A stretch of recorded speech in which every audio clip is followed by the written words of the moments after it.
मैं राहुल गांधी की अमेरिका यात्रा और उसका इम्पैक्ट क्या है पॉलिसी के लेवल पे वो होना भी शुरू हो गया है, उसकी चर्चा करूंगा।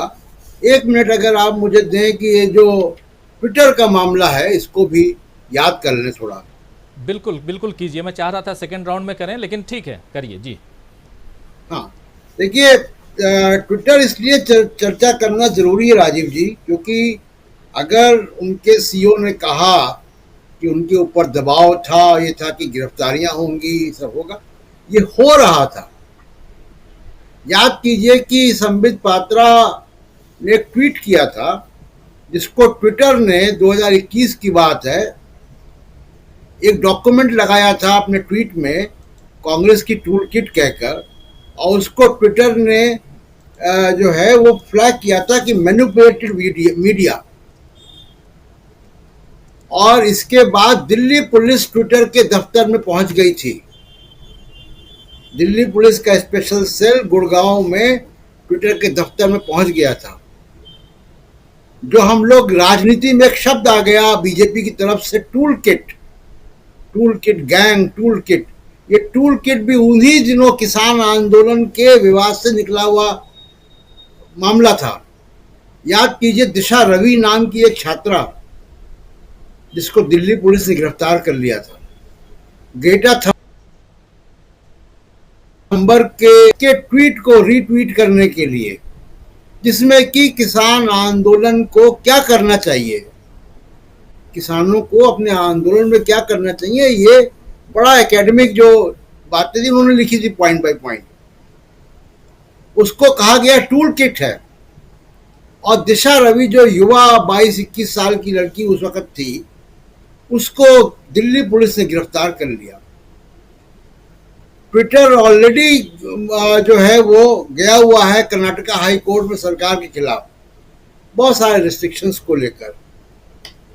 और आप देखिए, एक पॉप सिंगर रेहाना,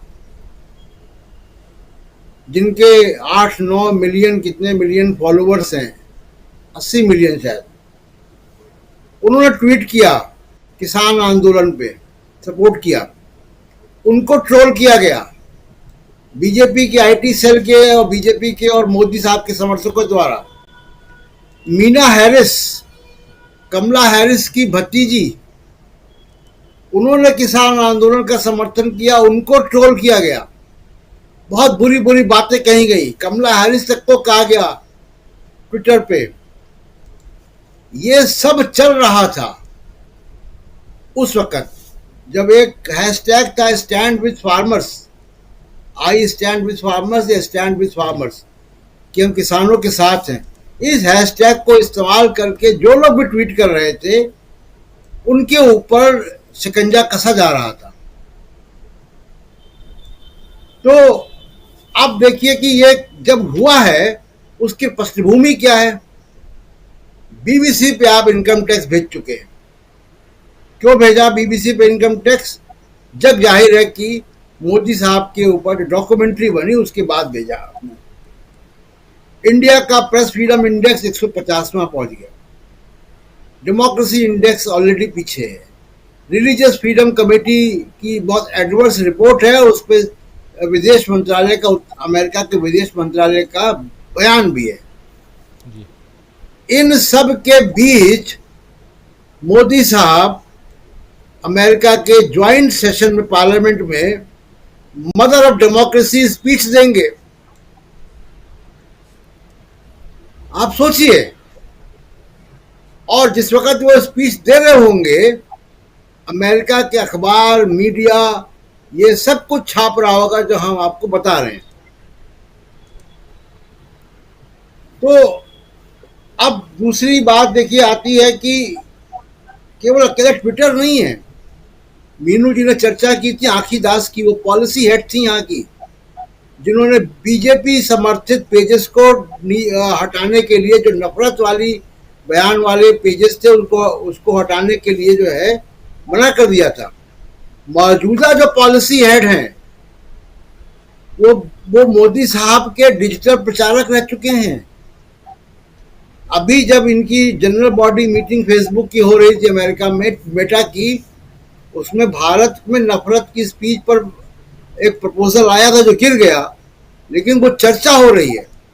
तो मेरा कहने का मतलब ये है राजीव जी कि सोशल मीडिया के जरिए यहाँ पे राजनीति, नफरत, समाज में नफरत फैलाना, समाज को बांटना, ये सारा काम सोशल मीडिया के जरिए बदस्तूर हो रहा है, जिसका सीधा ताल्लुक चुनाव से है। बिल्कुल।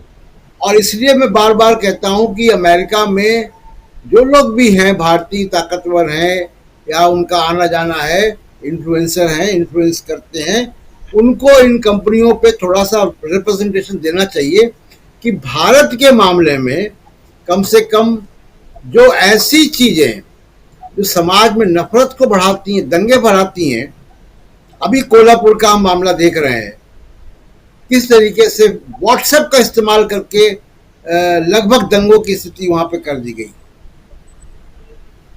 तो ये बहुत गंभीर मामला है और इसका जवाब मोदी जी दे ना दें, लेकिन सवाल तो पूछे जाएंगे यहां से लेके अमेरिका तक। अब जी बात आती है राहुल गांधी की। देखिए, राहुल गांधी जो ट्रक पे घूम रहे हैं, निश्चित तौर पे जैसा रविकांत जी ने बताया, एक उनकी बड़ी पॉजिटिव इमेज जा रही है अमेरिका में भी और भारत में भी,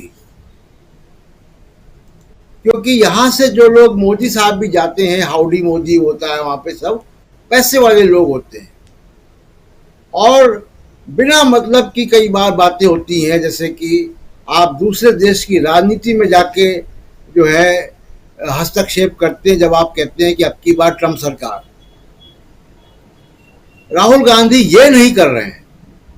राहुल गांधी भारत में, भारत के लिए अमेरिका की पॉलिसी क्या हो उसको इन्फ्लुएंस कर रहे हैं। याद कीजिए, जब हमने चर्चा की थी राजीव जी, स्टैनफोर्ड यूनिवर्सिटी में जब हम लोगों ने चर्चा की थी कि राहुल गांधी ने चाइना को के जवाब में पहली बार एक मॉडल दिया है अमेरिका को या पश्चिमी देशों को। आज जब मैं आपसे बात कर रहा हूं राजीव जी, अमेरिका उस मॉडल पे काम कर रहा है। पॉलिसी थिंक टैंक्स के पेपर आना शुरू हो गए हैं कि किस तरीके से भारत में मैन्युफैक्चरिंग हब बनाया जाए, किस तरीके से टेक्नोलॉजी ट्रांसफर की जाए, इन्वेस्टमेंट लाया जाए। ये जो राहुल गांधी का आइडिया था कि जो China factory of the world बन गया है, भारत बन सकता है, इस आइडिया पर अमेरिका में काम होना शुरू हो गया है।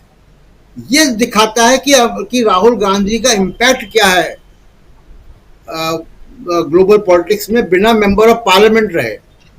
निश्चित तौर पे ये चीजें सामने आएंगी। तो एक एक चीज करके, ट्विटर का मामला हो, राहुल गांधी का मसला हो, बीबीसी की रेट का, बीबीसी में इनकम टैक्स भेजने का मामला हो, ये सारी चीजें मोदी जी का जो परसेप्शन है उसको बहुत गिरा रही हैं।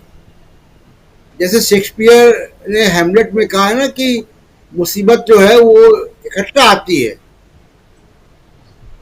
Sorrow doesn't come in single spy, it comes in battalion.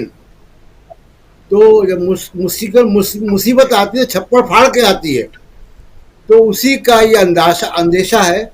और जैसा मैं कई बार से कहता रहा हूँ कि जुलाई अगस्त तक मौसम बदलेगा, तो उसी की हवाएं चल रही हैं राजीव जी। जी, मौसम बदलने की हवाएं चल रही हैं। हालांकि हिंदुस्तान में मौसम बहुत तेज़ी से बदल रहा है, सियासी मौसम